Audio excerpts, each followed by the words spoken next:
Yes, Assalamu alaikum, all participants, and welcome back to Nova Research Internship 2024. Our today's session is on thesis, and we will cover the topic of thesis in two sessions, in today and tomorrow. And our mentor has joined us. So, Dr. Saddaf, the floor is open for you.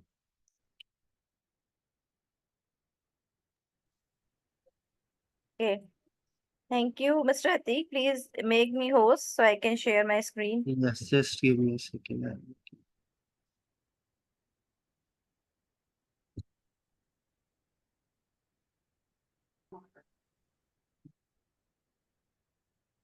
You can share, ma'am. Okay, fine. Thank you.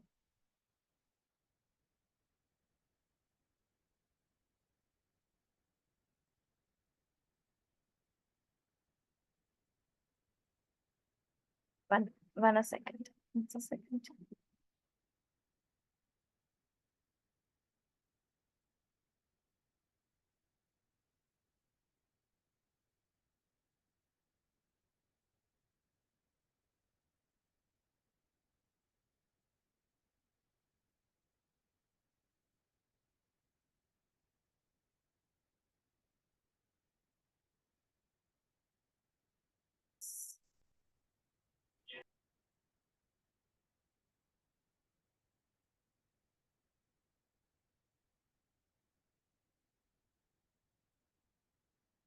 Okay.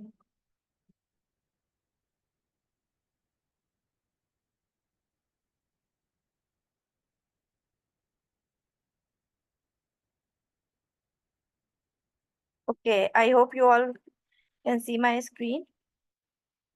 Yes, ma'am, we can. So, slide, share. Okay. Auzubillahiminash-shaitanir-rajim. Bismillahir-rahmanir-rahim. Assalamu alaikum. Mr. Atik has already introduced myself. Myself is Dr. Saida Saraf Akbar, and today today and tomorrow we will discuss about the thesis writing.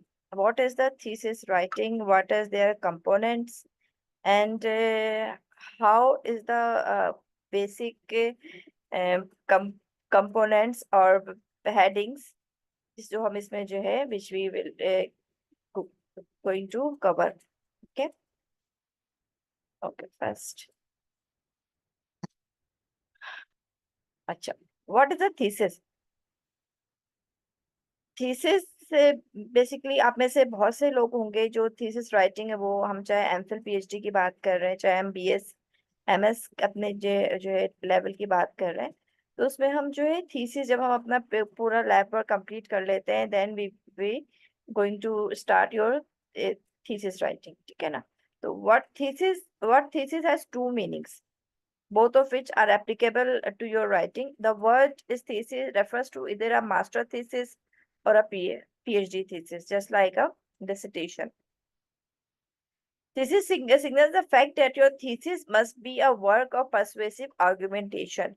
हम जब कोई कोई भी research कर रहे होते हैं तो उसका एंड में जब जो हमारे पास आर्गुमेंटेशन एक जो रिजल्ट आता है जो हमारे पास उसकी जो तमाम एविडेंसेस जो भी हमारे पास कंक्लूजन मौजूद होता है वो हम उसमें जो है अपने थीसिस में जो है डिस्कस कर रहे होते हैं यानी कि पूरा हमारा उसमें चाहे आपका एमफिल पीएचडी का थीसिस है तो पूरा आपका 6 से 7 ईयर्स तक का जो पूरा आपका अम, एक उसको एक समराइज फॉर्म में उसको उसको वहां पे फिर हम गैदर करते हैं अच्छा अब जब in the process of telling that story thesis just like your story ठीक है ना हम जो है अपनी जो हमारी ये जो पूरी लैब की जो एक डिस्कवरी है या जो जो पूरी जो हमारे 6 to 7 years की जो एक पूरी वो लाइफ है उसको हम एज अ स्टोरी अपनी जो है थीसिस में जो है नरेट करते हैं बयान करते हैं विद योर ओन वर्ड्स ठीक है In the process of telling the story, you must answer clearly and precisely.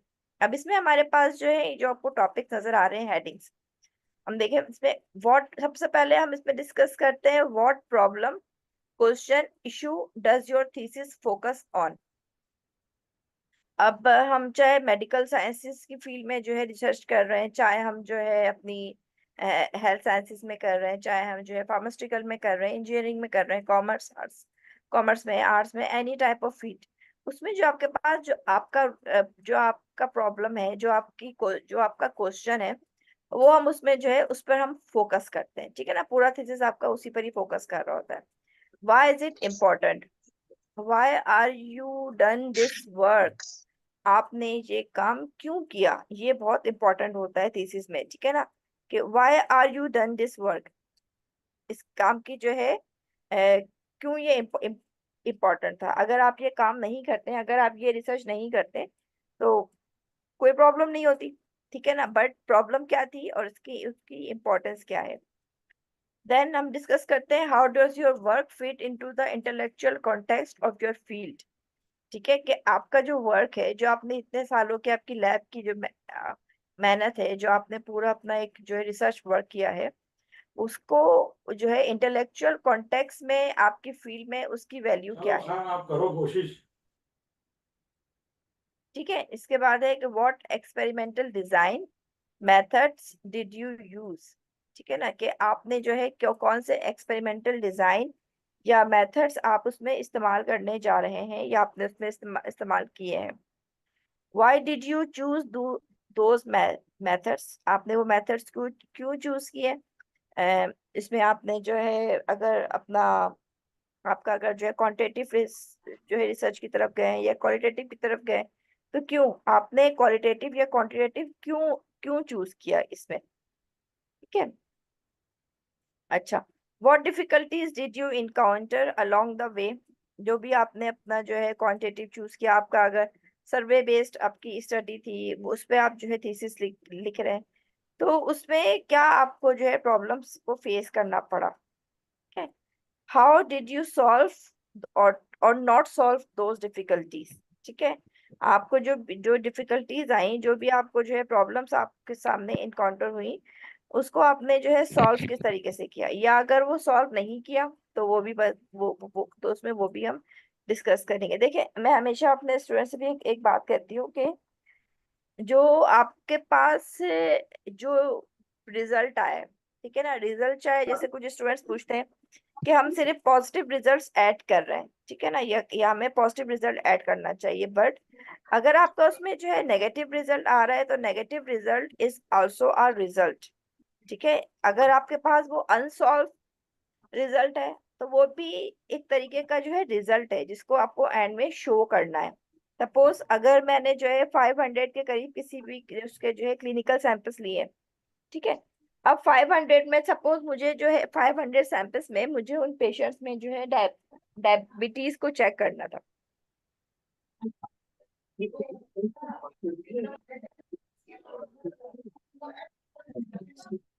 ये आवाज, ये आप लोग किसी का माइक ऑन है, प्लीज आप लोग अपना माइक ऑफ कर दीजिए, मिस्टर फसी और anyone else, so I can continue without any disturbance. Okay. Suppose हमारे पास जो है 500 के करीब मुझे जो है डायबिटीज के पेशेंट्स को लेना है, ठीक है। अब मैंने 500 के करीब जब मैंने डायबिटीज के पेशेंट्स को लिया है, तो मैं उसमें जो है मैं ये देख रही हूँ कि उसमें से जो है 300 मेरे पास जो है नेगेटिव पेशेंट्स हैं, और मेरे पास जो मेरे पास बाकी पेशेंट्स हैं, उनमें जो है मेरे पास पॉजिटिव का जो है रिजल्ट आया। ठीक है, अब जब मेरे पास उनका जो है पॉजिटिव का रिजल्ट जितना था वो मैंने ऐड कर दिया। अब जो नेगेटिव रिजल्ट है, क्या मैं उनको जो है डिस्कार्ड कर दूंगी या मैं उनको इंक्लूड नहीं नहीं करूंगी। ठीक है ना, but I am going to add my all result. ठीक है, तो वो भी आपका जो है उसमें रिजल्ट सेक्शन में थीसिस में ऐड होगा। अच्छा, what are your research result, आपके रिसर्च का रिजल्ट क्या था, ये भी आप उसमें जो है डिस्कस करेंगे। अच्छा, how do the differ from what you had expected और what you had previously been done by others. जो आपकी एक्सपेक्टेशंस थी, आप जब अपना साइनोप्सिस लिख रहे थे, उस टाइम आपके जहन में जो डिफरेंट रिसर्च पेपर के मुताबिक जो आपने देखा कि अच्छा ये वाला मेरे पास एक्सपेक्टेड रिजल्ट आना चाहिए अकॉर्डिंग टू माय रिसर्च, लेकिन आपके पास जो है वो नहीं आया, ठीक है।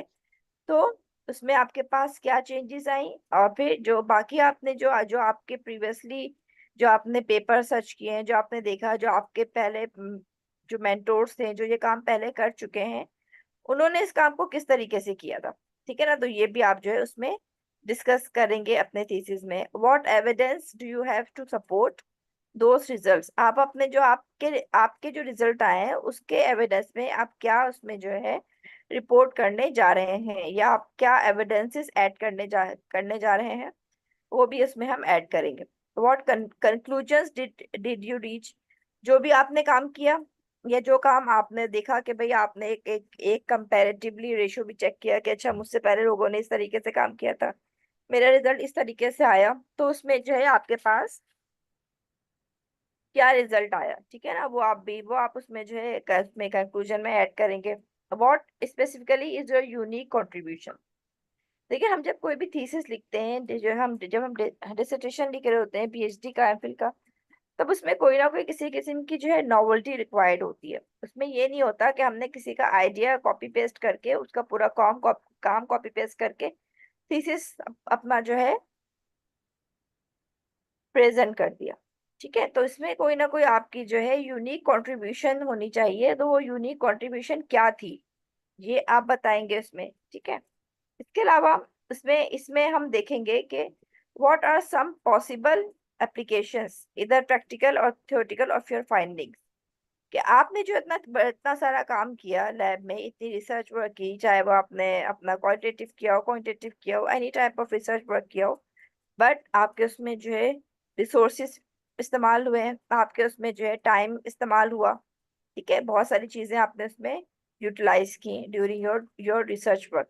तो उसकी पॉसिबल एप्लीकेशंस कहाँ हैं, कहाँ पर आपका आपका रिसर्च इम्प्लीकेबल हो रहा है, वो किसको फायदा दे रहा है, किसके लिए वो यूजफुल है, आपकी सोसाइटी के लिए, आपकी कम्युनिटी के लिए, मेडिकल फील्ड के लिए, इंजीनियरिंग फील्ड के लिए, कि आपने उसमें ऐसी जो है कोई यूनिक कंट्रीब्यूट जो है कंट्रीब्यूशन दिखाई है, ऐसी जो है बिल्कुल जो है नॉवेल्टी मौजूद है, जो उसमें आपके जो है उसको बहुत जो है बूस्ट कर रही है, ठीक है।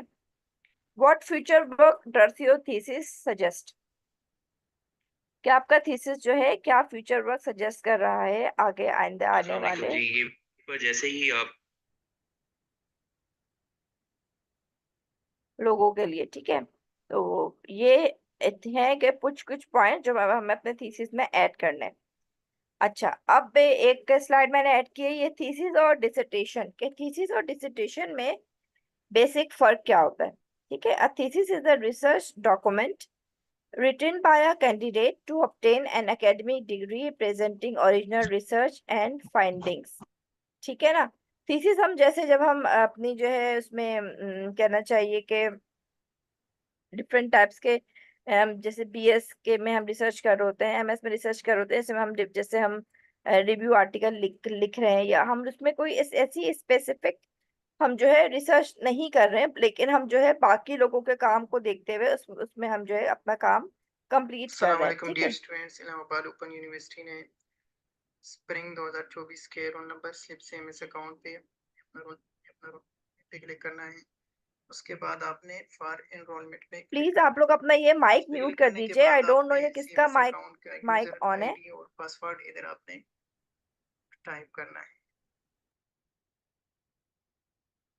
अतिक साहब प्लीज आप चेक चेक कर लें, जिसका माइक ऑन है प्लीज उनसे जो है रिक्वेस्ट कर लें कि वो अपने माइक को म्यूट कर लें, क्योंकि बार बार ये जो है डिस्टरबेंस हो रही है।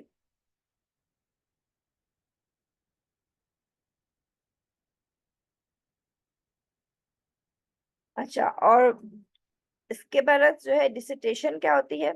Dissertation is a comprehensive research project, ठीक है, कि जब हम अपना कोई ओरिजिनल कंट्रीब्यूशन या हम ओरिजिनल वर्क अपना जब हम प्रेजेंट कर रहे होते हैं एमफिल पीएचडी में, तो it is called the dissertation, ठीक है। अच्छा, अब थीसिस, अब भी आपने थीसिस लिखना स्टार्ट नहीं किया, तो दिस इज अ पजल, ठीक है ना। तो थीसिस इज अ पजल, अब हमें इन थीसिस के जो है पजल्स को आपस में कनेक्ट करना है। कनेक्ट इस तरीके से करना है विद लॉजिकली, ठीक है ना, कि आपको जो है उसमें लॉजिक नजर आनी चाहिए, आपको उसमें जो है कंजक्शन नजर आना चाहिए, आपको उसमें एक ऐसा रिदम, एक ऐसी जो है कनेक्टिविटी नजर आनी चाहिए कि आपको आपके वो एक हेडिंग को दूसरी हेडिंग से जो है कनेक्ट करते हुए आप अपने पूरे जो आपका 500 600 का जो पूरा थीसिस है उसको आप जो है कंप्लीट करें, ठीक है ना। Okay, this is a slide of the component of your thesis. क्या आपका जो एब्स्ट्रैक्ट, अब जैसे हमें जो है अब हमारे पास एब्स्ट्रैक्ट मौजूद है, इंट्रोडक्शन है, लिटरेचर रिव्यू है, मेथोडोलॉजी, किसको हमें कितना परसेंटेज देना है लिखने के हवाले से। एब्स्ट्रैक्ट आपका जो है 1 और मोस्टली हाफ पेज का एब्स्ट्रैक्ट होता है, ठीक है ना। वो हमारा 5% जो है आपका थीसिस पे कंसिस्ट होता है। इसके बाद इंट्रोडक्शन 15% हो गया। लिटरेचर रिव्यू थोड़ा सा हमें डिटेल में देना होता है, बताना होता है कि जो काम हम कर रहे हैं वो काम इससे पहले इस तरीके से हो चुका है, ये इसकी वर्थ है, ठीक है ना, ये काम इसमें जो है हम इसमें अपने जो पास्ट हम हमारे इंसिडेंट्स है उसको हम इसमें ऐड ऑन करते हैं। उसके बाद मेथोडोलॉजी का पार्ट आ जाता है जो तो वो 15% 290 आपका। रिश्तेदार तो 190 नहीं बनता, तो वो एक्स्ट्रा बन सकता है।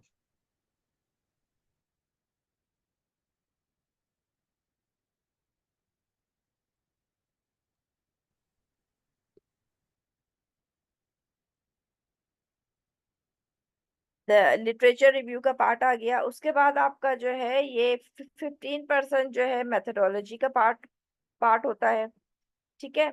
इसके अलावा आपका 15% जो है रिजल्ट का पार्ट होता है। फिर जो है द डिस्कशन एंड रिजल्ट आपका जो है 15% में आता है। फिर देन कंक्लूजन, ठीक है ना। तो this is the format of your thesis writing. Okay, this is your puzzle, ठीक है ना। अब आप अपने पजल को इस तरीके से कनेक्ट करने जा रहे हैं कि सबसे पहले आपका आ गया टाइटल, देन आपका आ गया एब्स्ट्रैक्ट, ठीक है, then you will write introduction, then we will write literature review, then methodology, ठीक है, then result, discussion, conclusion, references, ठीक है। this is your thesis puzzle। अब अपने थीसिस को इस तरीके से जो है लेकर चलेंगे। सबसे पहले आपका टाइटल आ गया, एब्स्ट्रैक्ट हो गया, ठीक है। अच्छा, finding and defining your question. Your question means your title, ठीक है ना। आपका टाइटल और आपका क्वेश्चन सेम होता है तकरीबन, ठीक है ना। What is your dissertation about, क्या आपका जो डिसर्टेशन है या थीसिस है वो किसके बारे में है। आप डायबिटीज पे काम करने जा रहे हो, आप एनवायरमेंटल पोल्यूशन पे काम कर रहे हैं, आप जो है ओजोन लेयर पे काम करने जा रहे हो, आप किस पे काम कर रहे हैं, ठीक है ना। तो आपका जो है डिसर्टेशन किसके बारे में, व्हाट अबाउट इट, ठीक है। What question or problems does your dissertation answer or solve? आपका जो डिसर्टेशन है, जो थीसिस है, वो कौन से आंसर्स को जो है क्वेश्चंस वो कौन से क्वेश्चंस को आंसर कर रहा है या सॉल्व करने जा रहा है। And then what is your answer और सॉल्यूशन, क्या आपने वहां पर अपना आंसर रखा है, ठीक है। अच्छा, what does your reader want to know, आपका जो है रीडर थी देखें थीसिस, आप में से बहुत से लोग स्टूडेंट्स होंगे, ठीक है। तो आपका जो थी आपने कभी अपनी जो है यूनिवर्सिटी की कॉलेज की सेमिनार लाइब्रेरी में या मेन लाइब्रेरी में जाकर आपने जो है डिफरेंट अपने जिस टॉपिक पर आप रिसर्च करने जा रहे हो वहां पर आप लोगों ने अपने जो है जो प्रीवियस थीसिस ऑब्वियसली रीड किए होंगे, देखा होगा, ठीक है ना। तो आपके जो है आपका रीडर कोई भी हो सकता है। अगर मैं डायबिटीज पर अगर मैं काम कर रही हूँ, अगर मैं हाई ब्लड प्रेशर पर काम कर रही हूँ और मैं वो मेरा थीसिस है उसको मैं जो है बाज़ाब्ता कहीं पर जो है मैं जो है पब्लिश करवा रही हूँ, तो वो अगर वो आम लोगों के लिए भी अगर वो रीडेबल होगा तो वो भी इसको स्टडी करेंगे, ठीक है ना। तो क्या लोग जो आपका जो रीडर है, इसके अलावा आपका जो सुपरवाइजर है, जो आपका जो है इन्विजिलेटर है, जो आपका आपके स्टूडेंट्स हैं या आपके जो साथ जो कुलीग्स हैं, they are going to read your thesis. वो क्या उसमें जो है रीड करने जा रहे हैं, व्हाट आर यू डूइंग, उनको किस चीज से गर्ज है, ठीक है ना। अब वो क्या देखेंगे आपका इसमें ना, वो ये नहीं देखेंगे कि जो है कितने पेजेस हैं, या ये पेजेस की जो है क्वालिटी क्या है, या इसमें कितने कलर्स आपने ऐड किए हैं, ठीक है। वो उसमें देखेंगे व्हाट आर यू डूइंग, आप क्या काम कर रहे हो, why are you doing that, why, क्यों आप ये काम क्यों कर रहे हो, what is the importance of this work, how are you going to do that, कैसे करने जा रहे हो, किस तरीके से करोगे, what is your research methodology, why that way and not a different way, ठीक है ना, why did you choose the quantitative research rather than the qualitative research, क्यों आपने जो है इस वे को चूज किया rather than this, what sources will you use and why। अब सोर्सेज आपके पास डिफरेंट हो सकते हैं, ठीक है ना, आपके पास फाइनेंशियल सोर्सेज भी हो सकते हैं, स्पेस क्या सोर्स हो सकता है, जो सुपरवाइजर और को सुपरवाइजर जो सोर्स पर्सन, इसके अलावा टाइम, ठीक है ना, जो भी आप उसमें इन्वेस्ट कर रहे हो इट इज योर सोर्स, वो क्या सोर्सेज यूज करने जा रहे हो और क्यों, आपको इसकी जरूरत क्यों है। अगर आप कहो कि मुझे जो है एक ऐसी मशीन चाहिए, आप माइक्रो के लैब में काम करो, तो आप कहो कि मुझे उसमें ऑटोक्लेव भी चाहिए, मुझे उसमें इंक्यूबेटर भी चाहिए, मुझे उसमें वे मशीन भी चाहिए, मुझे उसमें फ्रिज भी चाहिए, माइक्रोवेव भी चाहिए, तो वाई आपको उसमें अपने जो है जब आप अपना साइनस लिखते हैं तो उसमें आपको मेंशन करना पड़ता है कि आपको ये चीजें इस काम के लिए रिक्वायर्ड होंगी, ठीक है।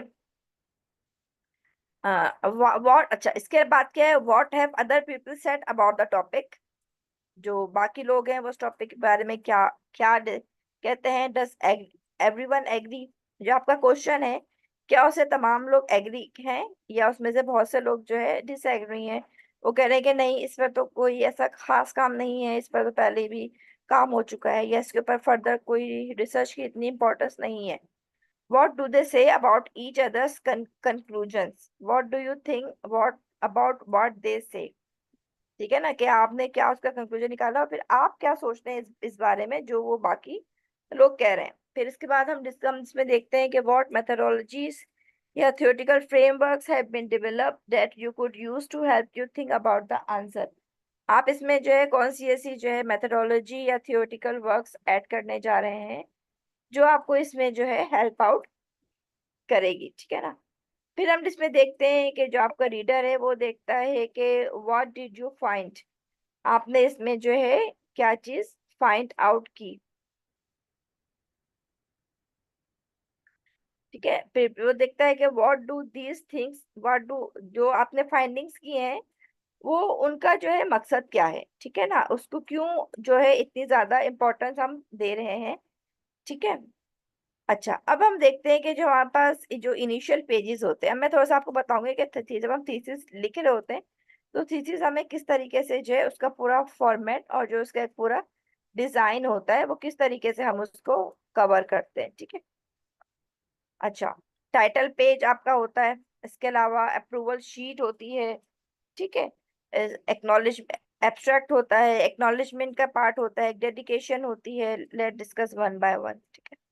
अच्छा your title page, the following information needs to be on the title page, the title and possibly the subtitle of your thesis, ठीक है ना, टाइटल आपका हो गया। अभी मैं आपको सबके साथ एक एग्जाम्पल भी दिखाती जाऊंगी, ठीक है, जो मेरे एमफिल पीएचडी के स्टूडेंट्स के थीसिस हैं वो मैं थोड़ा आप लोगों के साथ अभी मैं शेयर करूंगी, ठीक है। अच्छा द टाइटल, अच्छा first name and surname of the author's, ठीक है ना, कि सरनेम क्या है और फर्स्ट नेम क्या है आपका जो है वो उसमें आएगा, ठीक है। आप इसमें जो है अपना एमफिल का थीसिस कर रहे हो या वो कर रहे हो, आपके फैकल्टी और डिपार्टमेंट क्या है, जस्ट लाइक दिस, ठीक है ना, this is the format of one of the thesis. इसमें देखो आप ऊपर हमने जो है टाइटल लिखा हुआ है, ठीक है ना, microbial indicators of faecal contamination in drinking water, ठीक है। इसके बाद जो है आपके पास इसमें जो है जो टीचर जो स्टूडेंट है उसका नाम आ गया, then we are going to add the name of the supervisor, ठीक है ना, फिर जो आपका सुपरवाइजर है उसका नाम आ गया यहाँ पर। An undergraduate thesis is presented to the faculty college of education, ठीक है ना, जो आपके पास वहां का था वो नाम आ गया। फिर जो है आपके पास एयर कौन सा है, ये आपका हो गया फर्स्ट यानी title sample, just like this, ठीक है ना। full title of your thesis, the style is called title, PhD title, इसे हम कहते हैं।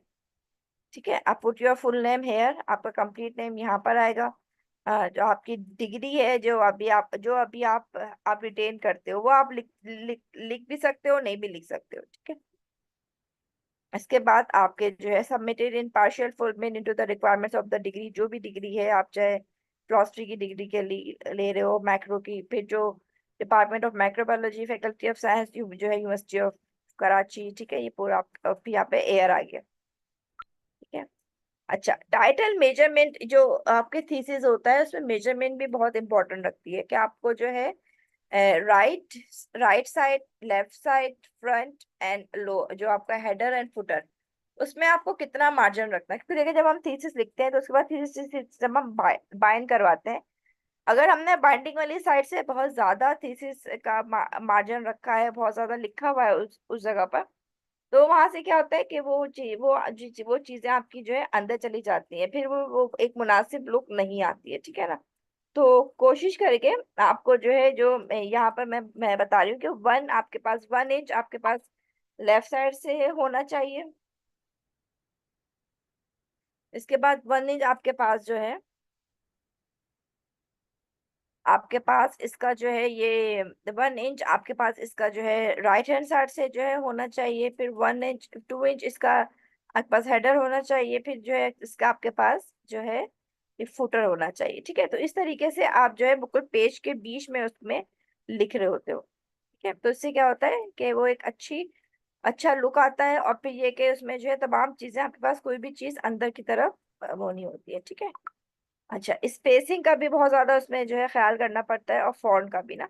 अक्सर औकात जो है कुछ स्टूडेंट्स होते हैं, वो इतना ज्यादा तवज्जो नहीं देते हैं कि फॉन्ट एक ही पेज में जो है 2 3 4 फॉन्ट जो है चल रहे होते हैं, या फिर स्पेसिंग किसी में 2 लाइनें के बीच में ज्यादा स्पेसिंग हो जाती है, तो वो आपको उसमें जो है वर्ड के पेज पर जाकर उसको जो है कस्टमाइज करना होता है। ठीक है, तो डबल स्पेसिंग कहाँ पर इस्तेमाल करनी है, सिंगल स्पेसिंग कहाँ पर आपको इस्तेमाल करनी है, इसका आपको जो है आइडिया होना चाहिए। अक्सर का जो बहुत से सारे ऐसे जो है यूनिवर्सिटी है, वहां पर जो आपका डिपार्टमेंट होता है, BSR का, board of advance research studies, वो आपको जो है एक फॉर्मेट भी देते हैं, थीसिस का फॉर्मेट। अगर आप उनसे कहेंगे कि हमें थीसिस का फॉर्मेट दे दें, तो वो एक पूरा फॉर्मेट देते हैं, जिसमें वो उसमें मेंशन होता है कि उसमें जो है आपको फॉन्ट कौन सा इस्तेमाल करना है, स्पेसिंग कितनी रखनी है, हेडिंग कितने फॉन्ट की होनी चाहिए, जो टेक्स्ट है वो कितने फॉन्ट का होना चाहिए, डबल स्पेस होगा, सिंगल स्पेस होगा, फिर साइड्स में कितना आपको मार्जिन छोड़ना है। ठीक है ना, ये तमाम चीजें आपके पास उसमें जो स्ट्रक्चर्स होती हैं उसमें मौजूद होती हैं। डिक्लेरेशन का एक पेज इस आपको थीसिस में जो है मेंशन करना होता है कि मैंने ये काम खुद किया है, और ये पूरी जो है I hereby declare that this is my original work. ठीक है ना, ये कहीं से कॉपी पेस्ट नहीं हुआ, ये पूरा काम मैंने खुद किया। ठीक है, तो ये एक पेज आपका डिक्लेरेशन का भी होता है। फिर इसके बाद एक और शीट उसमें मौजूद होती है, जिसे हम कहते हैं अप्रूवल शीट। ठीक है ना, ये मैं आपको इसलिए दिखा रही हूँ ताकि आपको एक आइडिया हो जाए कि थीसिस में ये सब चीजें भी आपके पास, सिर्फ इंट्रोडक्शन, रिसर्च मेथोडोलॉजीज तो हम ऐड करते ही हैं, लेकिन शुरू में ये जो है इनिशियल पेजेस भी हमें इसमें ऐड करने होते हैं। तो बहुत से स्टूडेंट्स इसको जो है निग्लेक्ट कर देते हैं। ठीक है ना, नहीं वो देख रहे होते हैं। इसके अलावा एक अप्रूवल शीट होती है कि आपका जो सुपरवाइजर है, जो डीन है, उसके जरिए आप उसको जो है अप्रूव करवाते हैं, just like this thesis is being approve for the award for degree of master in philosophy. ठीक है ना, इसके बाद टाइटल आ जाता है थीसिस का, कैंडिडेट का नेम, थीसिस सुपरवाइजर कौन था, को सुपरवाइजर अगर कोई है तो। ठीक है ना, फिर एक्सटर्नल जो एग्जामिनर आया आपका वाइवा लेने के लिए, उसकी फिर यहाँ पर सिग्नेचर हो जाता है। ठीक है ना, फिर इस तरीके से एक और पेज होता है सर्टिफिकेट का। ठीक है, कि आपने इसको जो है कंप्लीट कर लिया है, और अब आपको जो है डिग्री अवार्ड होने जा रही है। अच्छा, एक्नॉलेजमेंट का भी एक पार्ट होता है। देखिए, हम में से जो है बहुत से, जब हम थीसिस कर रहे होते हैं, तो बहुत से जब हम लैब वर्क कर रहे होते हैं, या अपने उसमें जब बेंच वर्क होता है हमारा, तो उसमें बहुत सारे ऐसे हमारे पास कंट्रीब्यूटर्स होते हैं, बहुत सारे हमारे हेल्पर्स होते हैं, जो हमें डे 1 से हेल्प आउट कर रहे होते हैं। वो चाहे आपकी जो है सैम्पलिंग के हवाले से हो, चाहे आपके any kind of your research work. ठीक है ना, अगर आपने रिसर्च वर्क कर लिया, आपको स्टेटिस्टिक्स के हवाले से आपको हेल्प चाहिए, तो जो आपका एक्नॉलेज वाला पार्ट होता है वो एक ऐसा पार्ट होता है जिसमें आप उसमें जितना दिल चाहे लोग उसमें जो है लोगों के नाम ऐड कर सकते हैं, ठीक है ना। ज्यादा लोग अपने जो है फ्रेंड्स हो गए, कोलीग्स हो गए, फैमिली मेंबर्स हो गए, ठीक है, सबके नाम जो आपके साथ कोलिब्रेटिव कोई ऑर्गेनाइजेशन है जिसने आपको हेल्प आउट किया सैम्पलिंग करने में, या जो है किसी भी टाइप का जो है प्रोसीजर कंप्लीट करने में, कोई कोई ऐसी एजेंसी है या कोई ऐसा इंडिविजुअल है, तो उसका नाम आप इसमें एक्नॉलेज में ऐड कर सकते हैं, ठीक है ना। Just like this is one of the example of my MPhil student, ठीक है ना। जैसे उन्होंने मुझे पहले मुझे एक्नॉलेज किया हुआ है, ठीक है ना, उसके बाद उन्होंने जो है बाकी जो सपोर्टिव स्टाफ है तमाम लोगों को उन्होंने जो है एक्नॉलेज किया हुआ है, ठीक है। तो ये एक पेज आपका एक्नॉलेज का होता है। अच्छा, अब हम बात करते हैं ऑब्जेक्टिव की, ठीक है ना। अब हमारा ऑब्जेक्टिव, अब हम थीसिस लिखने जब जा रहे हैं वो, ठीक है, तो सबसे पहले तो जो है ये चीजें हमें जो है एक आपका होता है गोल सेटिंग, ठीक है ना। Summaries what is to be achieve by the study, के स्टडीज के जरिए आपने क्या चीज अचीव किया। फिर obtaining answers to your research question, जो आपके रिसर्च क्वेश्चन थे उसको आप आंसर करने जा रहे हो। अच्छा, अब जो गोल सेटिंग है वो किस तरीके से करेंगे। सबसे पहले इसमें आपके पास होना चाहिए, आपके स्मार्ट ऑब्जेक्टिव्स होने चाहिए, ठीक है, स्पेसिफिक होना चाहिए, ठीक है ना, जिसमें आपको ने ये मैंने आप लोगों को आई थिंक जो पहला लेक्चर था उसमें भी ये चीज मैंने बताई थी आप लोगों को, ठीक है ना, कि गोल सेटिंग कैसी होनी चाहिए, स्मार्ट होनी चाहिए, स्पेसिफिक होनी चाहिए, ठीक है, प्रिसाइज होना चाहिए, बिल्कुल जो है यहाँ वहाँ की उसमें जो है चीजें नहीं होनी चाहिए। मेजरेबल होना चाहिए कि जो चीजें आप कर रहे हैं या कर चुके हो तो किस तरीके से उसमें ऐड करना है। अचीवेबल होना चाहिए, ठीक है ना, रियलिस्टिक होना चाहिए कि यस, ठीक है ना, आई कैन डू इट, और जो है मैं ये काम इसमें कर सकता हूँ, ठीक है, मेरे पास इतने सोर्सेज हैं। Timely, time management is more important, ठीक है ना, कि टाइम मैनेजमेंट आप उसमें किस तरीके से इसको ऐड ऑन कर रहे हैं। इसके बाद एथिकल, ठीक है, जो भी आपने अपने जो है ड्यूरिंग योर रिसर्च आपकी जो एथिकल गाइडलाइंस थी उसको फॉलो करते हुए आपने जो है तमाम आपने जो है रिजल्ट्स को कंपाइल किया है। फिर रीचेबल होना चाहिए, ठीक है ना, कि आप उस तक पहुंच सके। Objective must always be set after having formulated good research question. आपने रिसर्च क्वेश्चन बना लिया, उसके बाद आप देखें कि वो आपके जो है गोल से मैच कर रहा है कि नहीं कर रहा। अच्छा, अब हम बात करते हैं एब्स्ट्रैक्ट की। An abstract present a brief summary of your thesis. Abstract क्या होता है कि जो है आपने पूरा थीसिस लिखा 500-600 पेजेस का, लेकिन आपका पूरा 500-600 का थीसिस एक पेज में आपने उसको कंप्लीट कर दिया। This is called your abstract. The aim, abstract का एम क्या होता है, briefly provide the reader with the most important information from the entire text. हम अपने टेक्स्ट में अपने थीसिस में इन 500-600 पेजेस में बहुत कुछ ऐड करते हैं, बहुत सारी चीजें हम उसमें डाल रहे होते हैं कि हमने ये भी किया, हमने वो भी किया, but what is the most important information is your thesis have, ठीक है ना। तो ये आपके जो है एब्स्ट्रैक्ट में चीजें मौजूद होती हैं। An abstract never contains new information, ठीक है, कोई भी ऐसी बात जो आपके थीसिस में या आपकी मेथोडोलॉजी में ऐड नहीं है वो आपको अपने एब्स्ट्रैक्ट में ऐड नहीं करनी है। Don't be make a puzzle. Abstract को पजल नहीं बनाना कि वो जो है रीडर आपका सोचता रह जाए कि ये तो इसका जो है रिसर्च टॉपिक भी नहीं था, इसमें तो इसमें जो है मेथोडोलॉजी के बारे में भी क्यों नहीं लिखा, बट एब्स्ट्रैक्ट में क्यों लिख दिया, ठीक है ना। Your thesis is not a puzzle. Thesis को बिल्कुल एकदम जो है क्लियर और प्रिसाइज होना है। टू टू पेजेस इसमें आपके पास A4 के होते हैं, ज्यादा एब्स्ट्रैक्ट नहीं होता है, ठीक है ना। should not be exceeded 200 words and should be given within a single paragraph, क्या अच्छा, अब इसमें जो है आपके पास एक पूरा पैराग्राफ है।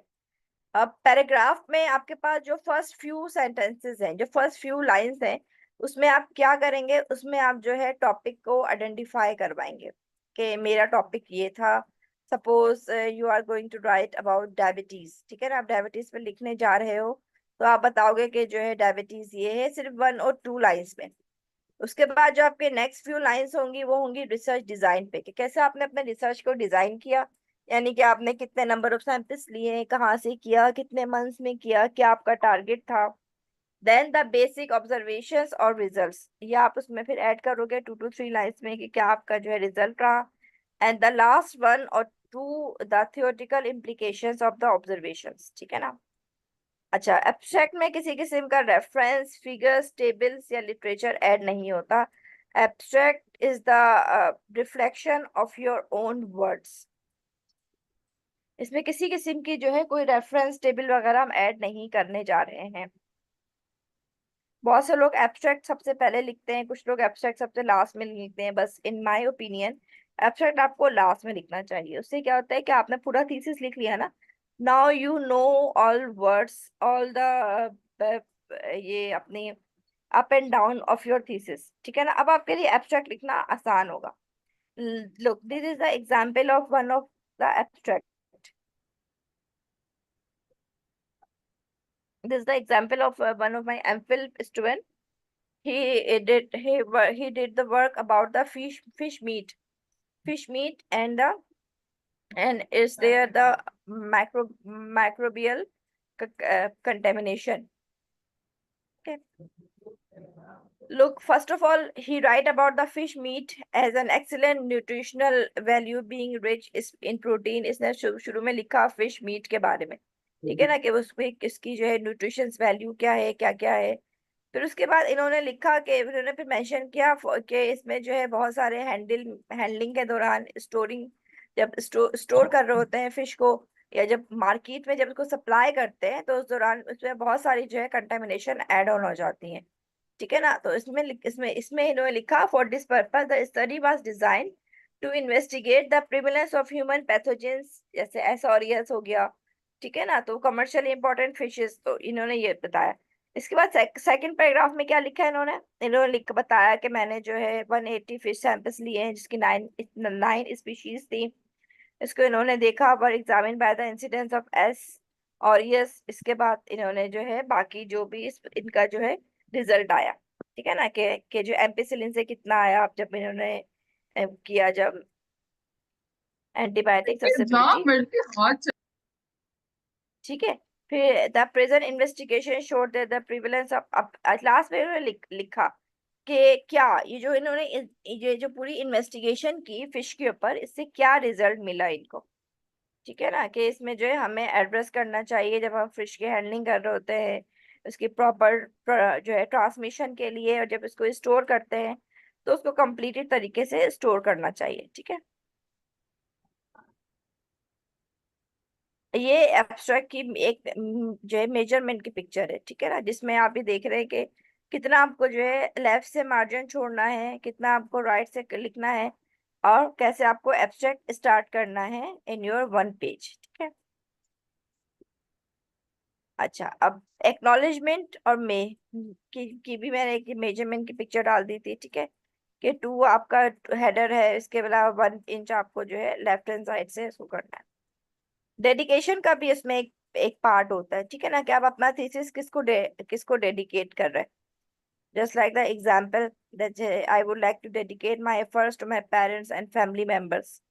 इट्स अप टू यू कि आप किसको अपना थीसिस, जैसे हम अपनी किताब लिखते हैं ना, तो किताब भी हम किसी को डेडिकेट करते हैं, ठीक है ना। तो इस तरीके से थीसिस भी आप किसी को डेडिकेट कर सकते हैं, जो आपके वो सुपरवाइजर भी हो सकता है, आपके फैमिली मेंबर्स, आपके पेरेंट्स भी हो सकते हैं।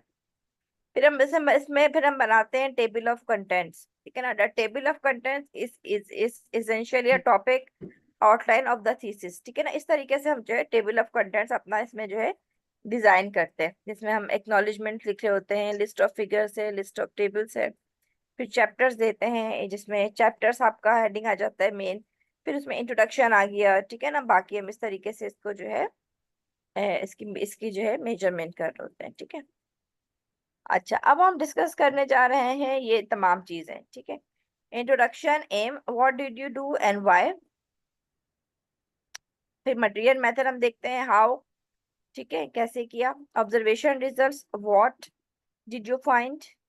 डिस्कशन में देखा, what do your result mean to you and why. फिर हम आएंगे कंक्लूजन्स पर, ठीक है। तो अच्छा, थीसिस में इंट्रोडक्शन चैप्टर, ठीक है, अच्छा, इंट्रोडक्शन में हम क्या फर्स्ट, ये बेसिकली आपका फर्स्ट चैप्टर होता है आपके थीसिस का, जहां पर हम जो है प्रोवाइड कर रहे होते हैं अपने थीसिस के कंप्लीट इंफॉर्मेशन। ठीक है, ये this is the format, introduction format. अब देखें, ये आपका एक इंट्रोडक्शन है। ठीक है, अब इंट्रोडक्शन में आप ये देखें कि जर्नल, स्पेसिफिक और थीसिस। हमेशा हम जब थीसिस, हम चाहे अपना रिसर्च आर्टिकल लिख रहे हैं, चाहे हम रिव्यू आर्टिकल लिख रहे हैं, थीसिस लिख रहे हैं, डिसर्टेशन लिख रहे हैं, everything what are you going to write, ठीक है ना, आपको जो है इसको जर्नल से स्टार्ट करना है। जर्नल से स्टार्ट करने का मतलब क्या है कि इसको आपने जो है बहुत उसको एक ब्रॉड व्यू देना है, कि जैसे डायबिटीज का मैंने आपको एग्जांपल दी कि diabetes is a cosmopolitan disease, ठीक है ना, जो पूरे दुनिया में मौजूद है। और ये कि उसमें जो है हम इसमें ये चीजें देख रहे होते हैं, मेल में इतनी है, फीमेल में इतनी है।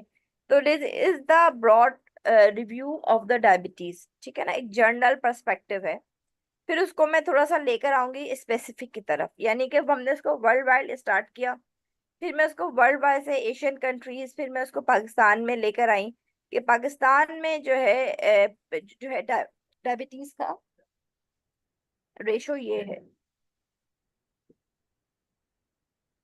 फिर जब मैं इसको पाकिस्तान में लेके आई, यानी मैं इसको स्पेसिफिक कर रही हूँ, फिर मैं इसको लेके आई अपने थीसिस की तरफ, कि जो मेरा थीसिस का असल क्वेश्चन है, फिर उसको मैं जो है डिस्कस करने जा रही हूँ।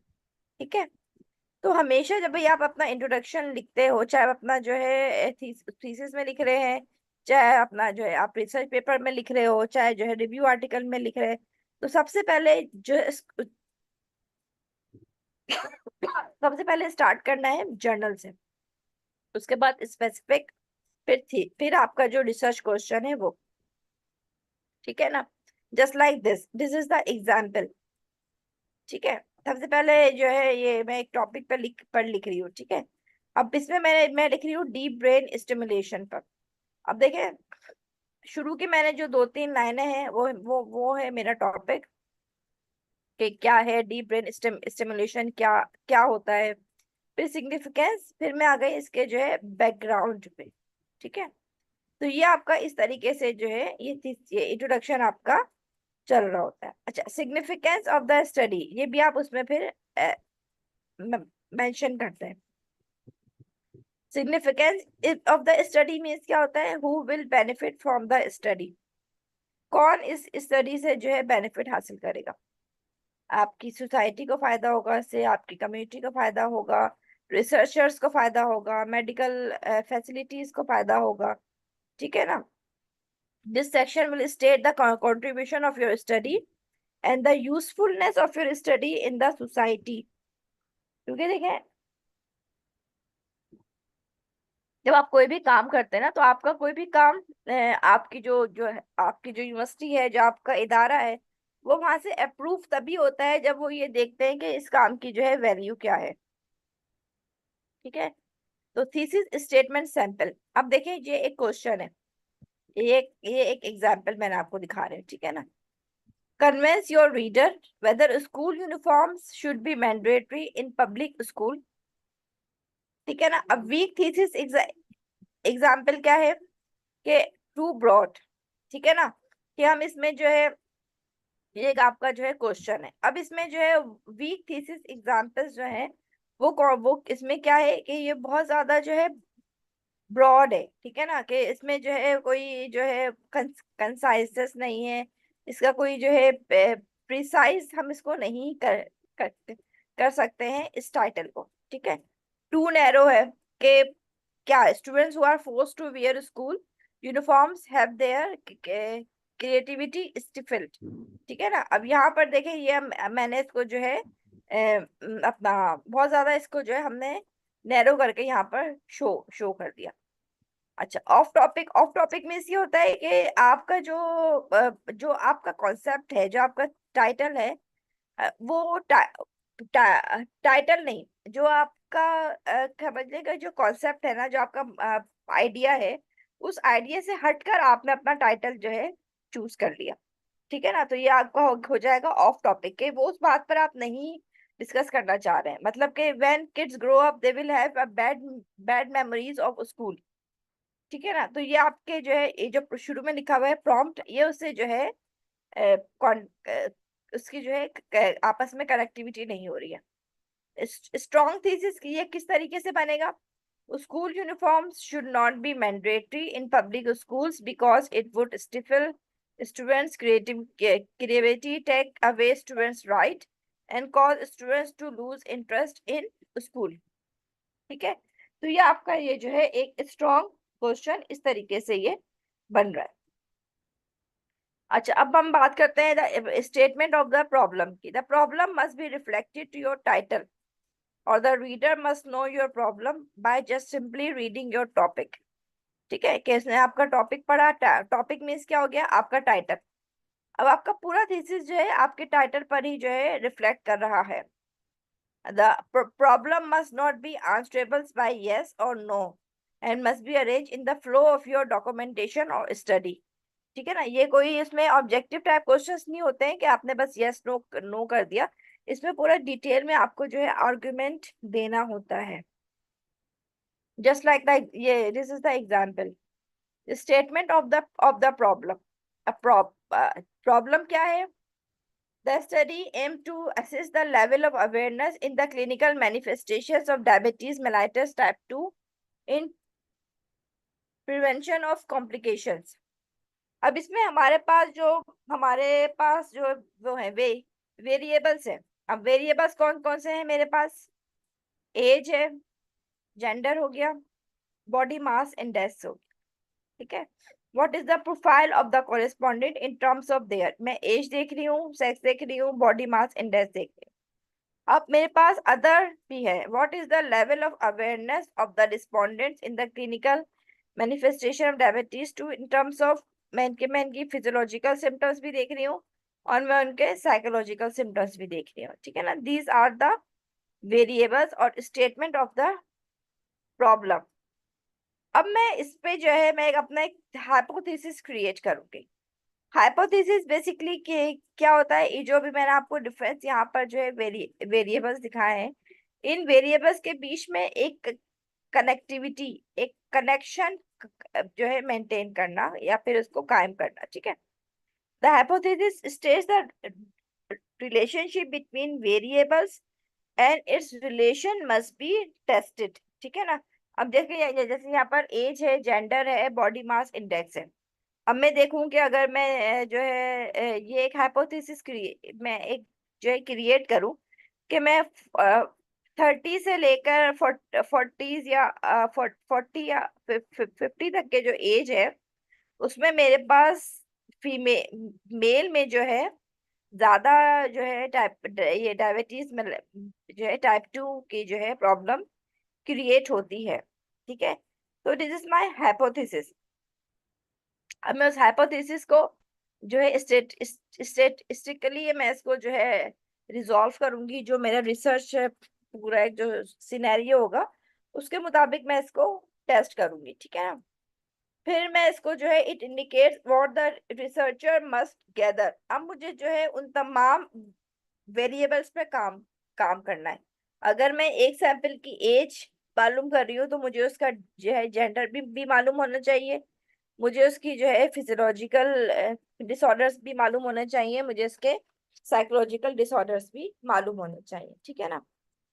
अच्छा, एक अब just like a example, there is no significant difference between the level of awareness regarding clinical manifestations in terms of physiological and psychological symptoms। ठीक है, ये आपका हाइपोथेसिस का ये एक हाइपोथेसिस आपने जो है क्रिएट कर लिया। ठीक है ना, कि इसमें कोई सिग्निफिकेंट डिफरेंस नहीं मौजूद है, तो ये आपका हाइपोथेसिस हो गया। अच्छा, अब इसमें एक और चीज होती है जो हम इसमें ऐड करते हैं, डेफिनेशन ऑफ टर्म्स। देखिए मैंने आपसे कहा था ना कि आपका जो थीसिस है वो उसके जो है रीडर बहुत सारे होते हैं, वो कोई भी उसमें जो है उस थीसिस को पढ़ सकता है अपने जो है रिसर्च वर्क के लिए, फर्दर फ्यूचर उसमें उसकी असेसमेंट के लिए। तो बहुत सारी टर्म्स एंड टेक्नोलॉजीज ऐसी होती हैं कि जो एज अ रिसर्चर सिर्फ आपको मालूम होती हैं। बहुत सारी ऐसी शॉर्ट एब्रिविएशंस होती हैं, डेफिनेशंस के हम शॉर्ट फॉर्म्स होते हैं, जैसे बहुत सारे ऐसी जो है मैक्रोबायोलॉजी की टर्म्स हैं जो मुझे मालूम है, ठीक है ना। लेकिन अगर मैं किसी आम इसको रीडर को, कोई भी जो है पब्लिक को अगर मैं वो पढ़ने के लिए दूं तो उनके लिए इतना ज्यादा जो है वो इजी नहीं होगा। तो जस्ट लाइक दिस, मीटिंग हो रही है वो वैसी मीटिंग हो रही है उसकी टीचर, ठीक है। इस तरीके से हम जो है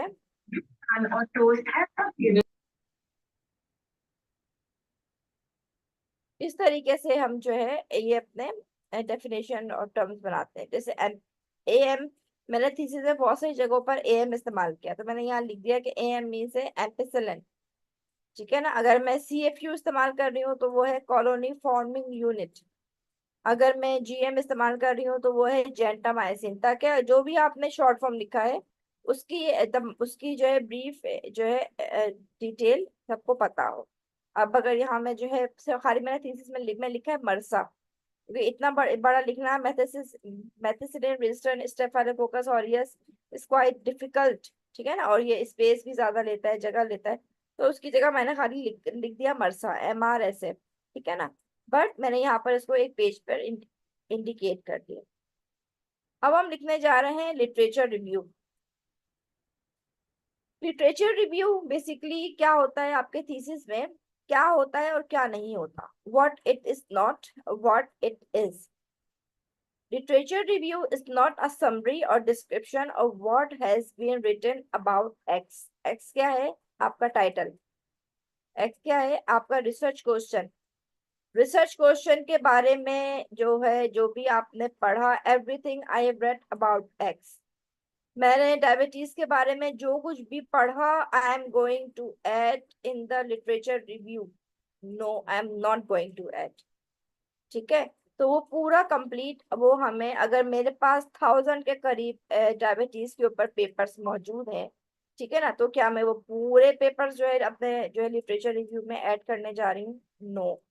जो पेपर्स, यानी I have to choose those papers जो है, जो मेरे पास खाली बस मेरे क्वेश्चन से, मेरे रिसर्च क्वेश्चन से, मेरे टॉपिक से रिलेवेंसी रखते हैं, जो मेरे टॉपिक से रिलेवेंट है, only those literature I am going to add in the literature review section, ठीक है। तो लिटरेचर रिव्यू ये नहीं है कि उसमें बस, इट्स नॉट अ बैग कि उसमें सब कुछ बस आपने भर के बॉक्स बंद कर दिया, ठीक है ना।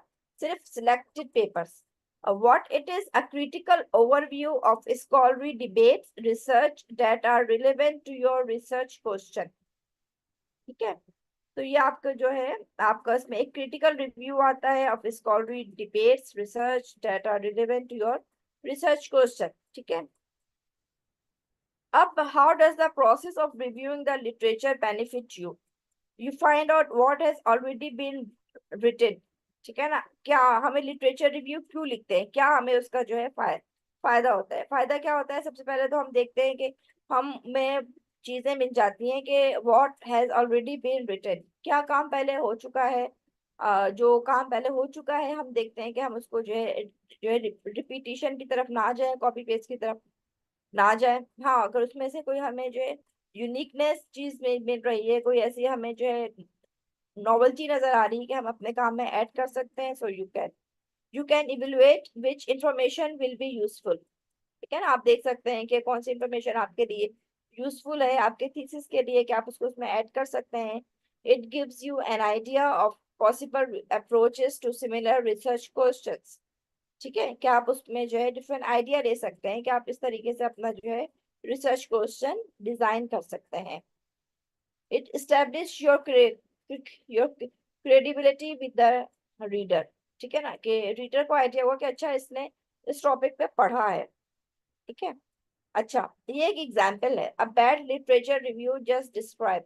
ये एक बैड लिटरेचर रिव्यू है, ठीक है ना। बैड क्यों है ये? अब देखें इन्होंने किस तरीके से स्टार्ट किया इसको। Webster 2007 did a study of student choices, पूरा इन्होंने उसी का जो है पैराग्राफ उठाकर लिख दिया। फिर सेकंड पैराग्राफ इन्होंने स्टार्ट किया, हेलिंगसन ने 2008 study of masters students demonstrated, पूरा उन्होंने जो है उसी को सिर्फ बस उठाकर कॉपी पेस्ट कर दिया, नरेट कर दिया, ठीक है ना। तो this is not quite effective. This is a good जो है example of a good literature review. अब देखें, अब इसमें जो यहाँ पे मैं आपको रेड मार्किंग नजर आ रही है, तो red marking is the connectivity of your sentences. within the literature there is disagreement over the extent to which Chinese students इन्होंने जो है एक इस्तेमाल किया। फिर जब while John's claims, ठीक है ना, फिर जॉन्स की इन्होंने जो है एग्जाम्पल दी कि ऊपर तो एक बात हुई थी, वाइल जॉन्स जो था 2009 में उसने ये क्लेम किया, ठीक है। फिर उस बात को जो है आपके other writers Edwards and Ren 2006 में इन्होंने कंटेंट किया कि देयर इज सम सिमिलरिटी। फिर उसके बाद जॉन्स 2009 में इन्होंने असर्ट्स किया, उन्होंने इस पर फोकस किया, उन्होंने इस पे जो है जोर दिया, असर्ट्स किया किस बात पे, that Chinese students are open to the idea of group, ये लिखा। फिर उसके बाद Edward and Ren however maintain, ठीक है ना, कि किस तरीके से उन्होंने इसको जो है मेंटेन किया, ये उन्होंने एडवर्ड और रैन का भी एक काम इसमें कनेक्ट कर दिया। फिर उन्होंने मेंशन किया the current study builds on this premise and seeks to identify. फिर उन्होंने जो आप अपनी स्टडी थी, जो करंट स्टडी है, उसमें बताया कि अच्छा हम ये बाकी लोगों के साथ मिलकर जो काम को देखते हुए हम ये करने जा, ठीक है ना। तो अब ये देखें, this is was the bad literature review, जिसमें इन्होंने सिर्फ बस जैसे कि हैंगसन का काम डाल दिया, उसको जो वेबसाइट का डाल दिया, ठीक है ना, बस काम को कॉपी पेस्ट कर दिया। बट यहाँ पर this is a systematic work, कि किस तरीके से इन्होंने अपने वर्ड्स का भी इस्तेमाल किया है इसमें, और दूसरों की बात को भी अपने वर्ड्स में एक बेहतर इसमें पैराग्राफ में यहाँ पर प्रेजेंट किया है, ठीक है।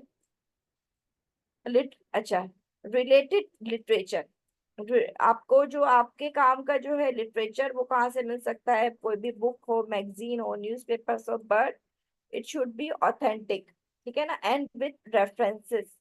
कोई भी बात विदाउट रेफरेंस नहीं कहनी है लिटरेचर रिव्यू में।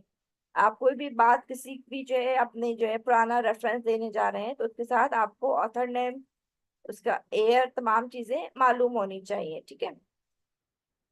must be also organized to cover specific problems, ठीक है ना। ऑर्गेनाइज से मैंने भी कहा, दिखाया आप लोगों को, ऑर्गेनाइज होना चाहिए।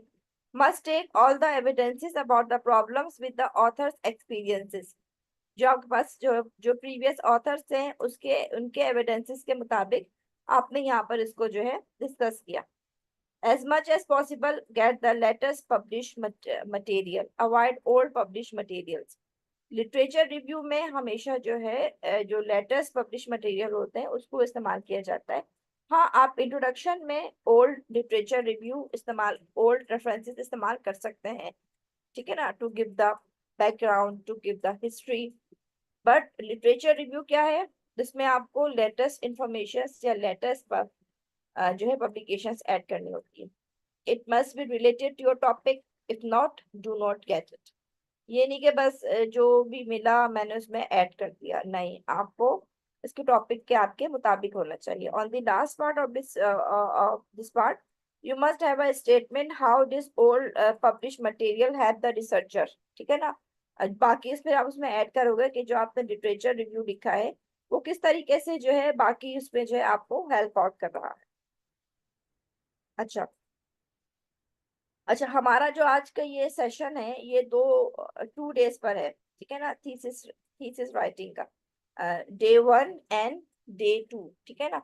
इसमें जो है हम आपको जो है यही चीजें ही, जो कल का जो हमारा सेशन होगा उसमें हम जो है आपको थीसिस के हवाले से ही मैं जो है चीजें बताऊंगी, ठीक है ना। तो आज का जो हमारा टॉपिक था वो था जो आज हमने जो चीजें कवर की, क्योंकि मैंने इसको जो है 2 पार्ट्स में जो है डिवाइड किया, ठीक है ना। तो कल हम इसका जो है रिमेनिंग पार्ट कवर करेंगे, ठीक है ना, जिसमें हम जो है रिसर्च मेथोडोलॉजी के बारे में डिस्कस करेंगे, और फिर हम इसमें जो है डिस्कस करेंगे कि जो है कंक्लूजन्स, अतः फिर हमें रिजल्ट्स कैसे कंपाइल करना है, और फिर इसका जो है डिस्कशन वाला पार्ट क्या है, और फिर इसमें जो है आपको इसमें जो है जो बाकी इसके जो अपेंडिसाइज वगैरह होते हैं उसको उसको किस तरीके से जो है कंप्लीट करना है। ठीक है, तो आज के लिए इतना ही टॉपिक है ये। कल हम बाकी इसका जो है रिमेनिंग पार्ट इसको जो है फिर हम कवर करेंगे। अगर कोई क्वेश्चन वगैरह है तो यू कैन आस्क, वरना कल अगर कोई क्वेश्चन नहीं है तो कल हम इसको जो है कंप्लीट जब कर लेंगे तो फिर आप क्वेश्चन कर सकते हैं। अस्सलाम वालेकुम। वालेकुम सलाम। हेलो, अस्सलाम वालेकुम। जी वालेकुम सलाम अतीक साहब। मैम, क्वेश्चन था कि जब हम कोई भी जी लिटरेचर स्टार्ट करते हैं, उसके बैक हैंड पे हमारे पास राउंड अबाउट कितने पेपर्स का जो है मटेरियल होना चाहिए, आर्टिकल्स जो हैं। क्या चीज लिखने के लिए? थीसिस लिखने के लिए, आर्टिकल लिखने के लिए, या रिव्यू आर्टिकल लिखने के लिए? आर्टिकल लिखने के लिए, आर्टिकल लिखने के लिए क्या? आर्टिकल आर्टिकल लिखने के लिखने लिए। के लिए जी वो जी मैंने उस दिन भी बताया था ना कि वो डिपेंड करता है कि आपका टॉपिक क्या है। जैसे बहुत सारे टॉपिक ऐसे हैं जिसके ऊपर इतना ज्यादा काम अभी नहीं हुआ है, ठीक है ना, तो आपको इसको आप उसको उसके ऊपर अगर आप एक इंटरनेशनल पेपर लिख रहे हैं, क्योंकि देखें अक्सर का जो है ना जर्नल्स में बहुत सारे जर्नल्स में जो आपको एक दिया हुआ होता है स्ट्रक्चर्स टू ऑथर्स, उसमें भी आपको बताया जी हुआ होता है कि आपको इतने इसमें जो है रेफरेंसेस ऐड करने हैं। बट हम जी जनरली या फिर यूजुअली तकरीबन एक पेपर में आपको तकरीबन 50 के करीब तो आपके आर्टिकल्स होते हैं, आपके रेफरेंसेस होते जी हैं इसमें। ठीक है ना, बट वो दोबारा वही बात मैं करूंगी कि उसमें उस पर डिपेंड कर रहा होता है कि आपका जो है टॉपिक क्या है। अगर आप डायबिटीज के ऊपर लिख रहे हो, अगर आप HIV के ऊपर लिख रहे हो, अगर आप ऐसी जो है कॉमन डिजीज के ऊपर या ऐसे कॉमन आपका जो है टाइटल है तो जिसके ऊपर आपको एक अच्छा खासा जो है एक मटेरियल मिल सकता है, ठीक है ना। तो लेकिन वो डिपेंड कर रहा होता है कि जो वो आपके, जैसे मैंने अभी बताया कि वो आपके टाइटल से रिलेवेंस है कि नहीं है, ठीक है ना। तो जी उसके मुताबिक जैसे बहुत सारे आप पेपर्स देखेंगे उसमें 10 से 15 रेफरेंसेस में आपका जो है पूरा एक रिसर्च आर्टिकल कंप्लीट हो जाता है। बट वो आपके 10 से 15 रेफरेंसेस भी इतने स्ट्रॉन्ग इनफ होने चाहिए कि वो आपका पूरा इंट्रोडक्शन और वो पूरा आपका जो है लिटरेचर रिव्यू कवर कर रहे हो, जी, ठीक होगा ठीक मैम। है ना। Thank you so much, thank you so much. अच्छा, ओके, ठीक है, तो फिर हम अब और कोई क्वेश्चंस मेरे ख्याल से नहीं है, तो थैंक यू सो मच। फिर कल हम इसको जो है फर्दर कंटिन्यू करते हैं बाकी अपने जो है रिसर्च क्वेश्चंस के साथ, Okay, thank you so ठीक much, है। ma'am. We will continue uh, this lecture from here, inshallah, tomorrow. Tomorrow, So if you have any curious questions, still you can discuss in the WhatsApp group. Thank you बिल्कुल so बिल्कुल, thank you much, so much, ma'am. Thank you so much, Allah Hafiz.